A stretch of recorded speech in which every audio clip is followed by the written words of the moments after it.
Now it's time to get the inside scoop on all the electricity going on in Mississippi Thunder Speedway. It's time for Thunder Talk with Dan Bailey, brought to you by Jailhouse Saloon. Now, here's your host, Dan Bailey. Moving into the latter half of the summer as we start thinking about fall. That's right, the end of July, the beginning of August, but the racing action rages on at Mississippi Thunder Speedway, as does Thunder Talk. Another edition of Thunder Talk this week. I'm Dan Bailey, and joining me this week is a race car driver extraordinaire, a gentleman who's driven just about everything that we've got at Mississippi Thunder Speedway, and last Friday night, he got to enjoy a $1,000 payday, compliments of the Baehman Law Challenge. We're speaking this week with Troy Hovey. Troy, first of all, a hobby stock now and $1,000. That is a darn good payday for a hobby stock feature, isn't it? Oh, yeah, it is. You can hardly get paydays like that a lot of times in some of the higher up classes that cost 3 times more. So let's talk about how this hobby stock came together for 2019, because I think you started out driving modifieds this year, didn't you? Yeah, we started out with the modifieds, and I'm usually always pretty busy and gone, and there's so much time involved to keep running up front and calling people on questions on how to make it faster and everything. And then we decided to go and do some more stuff with our trucking, and it was going to cost quite a bit of money. So I knew I needed to downscale on the racing for at least this year. And everybody still likes going to the races because we pretty much go to the races just to hang out with our friends and have a good time. And them didn't want me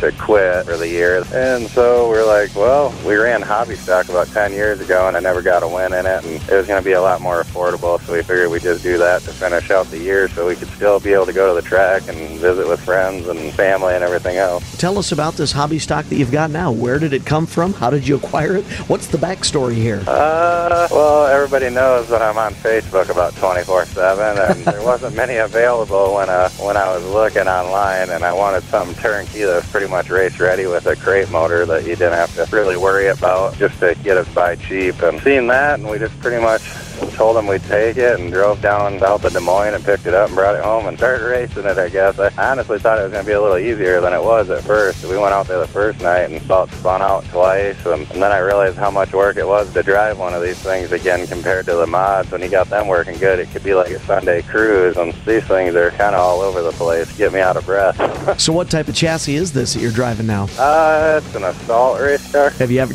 any experience with these chassis at all, or did you just pick it up and see what you had once you got it on the trailer? We just picked it up. I guess I've never even called assault or anything on any of it. I talked to A14 Suspension, and they kind of knew I drove mods, and told them kind of what I was thinking I wanted the car to do, and he's like, well, I'll try and get it to drive somewhat like a mod for you, and he sent me some shocks, and after that we pretty much been running pretty close to the front every time we've been in it. I should say so, because you now have 2 feature wins in a row at Mississippi Thunder Speedway. The most recent of which, as I just mentioned, was that $1,000 to win Baehman Law Challenge special last Friday night. Hey, you mentioned something almost in passing, and I want to kind of zero in on this. You said it had been about 10 years, I think you said, since you had driven a hobby stock. And in the intervening time, you have driven a lot of race cars. So let's just run down the list here. I want you to name off every type, every class, every division of race car that you've driven in your career thus far. Well, when I was a kid, we started off racing motocross, and we did some go-karts, and then I did Hornet class, 2-man cruiser, bomber, hobby stock, B-mod, IMCA Sport mod, IMCA mod, USRA A mod, stock car, IMCA and USRA, limited late models, IMCA late models, just about everything except for mod light. And I bought one of them one time, and then I sat in it, and I was like, oh, this thing is it was just too tight for me in there, and I ended up trading that off for another B-mod. I don't think there's anything left for you to drive. You've covered the gambit, haven't you? Yeah, the only thing left on the bucket list I'd like to do someday is wingless sprint car, but they don't even really race much of that around here. I want to ask you a question about this particular hobby stock that you're driving now, and I'm not at all asking you to give away any secrets or anything like that, but the stance of that hobby stock on the racetrack, specifically when I see it coming out of the turns, is very different than all of the other hobby stocks that I see, at least at Mississippi Thunder Speedway. It has what I would say is a very late model-esque or A-mod-esque kind of stance. That right front corner is really dug down. Are you doing something completely different than the rest of the hobby stock guys are doing? Just, I don't know. It helps them race in every class to kind of know what I want it to drive like. And I've watched hobby stocks, and I had an idea in my head for like the last couple of years, because we always joked around about building a hobby stock again and getting one. And I was like, oh, this is probably what I do. And then I kind of told all my ideas to Blake Adams over at A14. He's like, oh, I think we could help you out and try and get it to drive like you say you want to drive. And I think he might have thought I was crazy on some ideas, but I mean, we ain't got it fine-tuned 100% yet, but I think we're pretty close. My goodness. If you don't have it fine-tuned and you've got 2 feature wins in a row and one of them a $1,000 winner, I think the rest of the crew should be scared, because even if you're not fine-tuned, you're pretty close to having this thing mastered, it seems like. Yeah, last week was definitely a pretty stellar week. We went to 3 different tracks, and we won 3 heat races and 3 features. Wow. We went to the fair on Wednesday night, and I don't know if many of the hobby guys are quite ready for a slide job for the win, but we made sure we could do it in a hobby stock, I guess.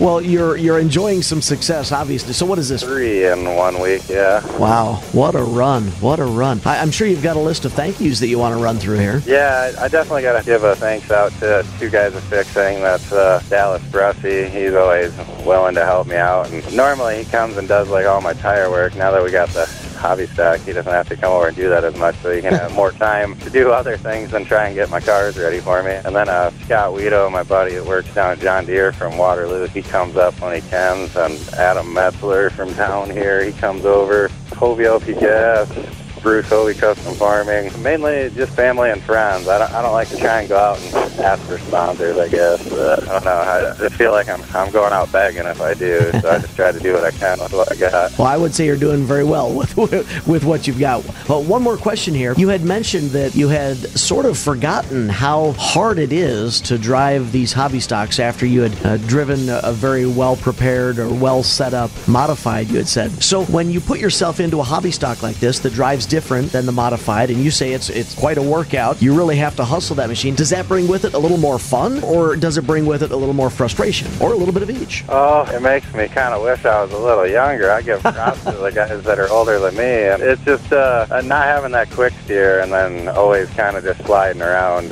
They work a little bit better with the wider tires you get to run at Fountain City compared to some of the skinny ones you have to run at other tracks, but it definitely brings driving a lot more into the equation, though. Are you having enough fun that you'll keep this one at least through the end of this year before you change to another race car? I'll probably keep it till the end of the year, and then most likely it'll be for sale, and then we'll decide what we're going to do again for next year, and who knows what we're going to do. I don't know. I think some of my buddies that help me out and everything start to get frustrated. We figure out some, and then I'm selling it, and we're getting something else, and we got to try and ponder all week what we're going to do to make that fast. And I just basically enjoy being at the track. I told Adam that when he was running his car that I was just going to enjoy going to the track and pitting for him, and then both times he got wrecked, and I'm like, you're not making it easy helping pit for you when you keep wrecking. Well, you're definitely keeping everybody on their toes. Again, congratulations on the triple feature wins last week and that $1,000 win in Mississippi Thunder Speedway. Will the 2 straight feature wins in a row at MTS set up a scenario where we might see you visiting us on a more regular basis through the remainder of this season at Mississippi Thunder Speedway? Yeah, I already have the tires on for Fountain City. I might as well go back up there again this Friday. Well, Troy, congratulations again on the $1,000 win last Friday night, and thanks very much for joining us this week on Thunder Talk. All right, I appreciate it. Thank you. Hey, those of you listening on the radio, don't forget that you can hear the entire discussion that Troy and I just had by visiting the Mississippi Thunder Speedway YouTube channel. We'll get this full, unedited interview up online. I know that you'll enjoy it, so make sure you check it out. Come on down to the Jailhouse Saloon. Yeah, come on down to the Jailhouse Saloon. The Jailhouse Saloon is where everyone wants to do time. Come on in and nab up some of the best homemade pizza around. The Jailhouse has happy hour weekdays from 2 until 6, free pool on Mondays, and lunch every day at a great price. The Jailhouse Saloon, where everyone wants to do time.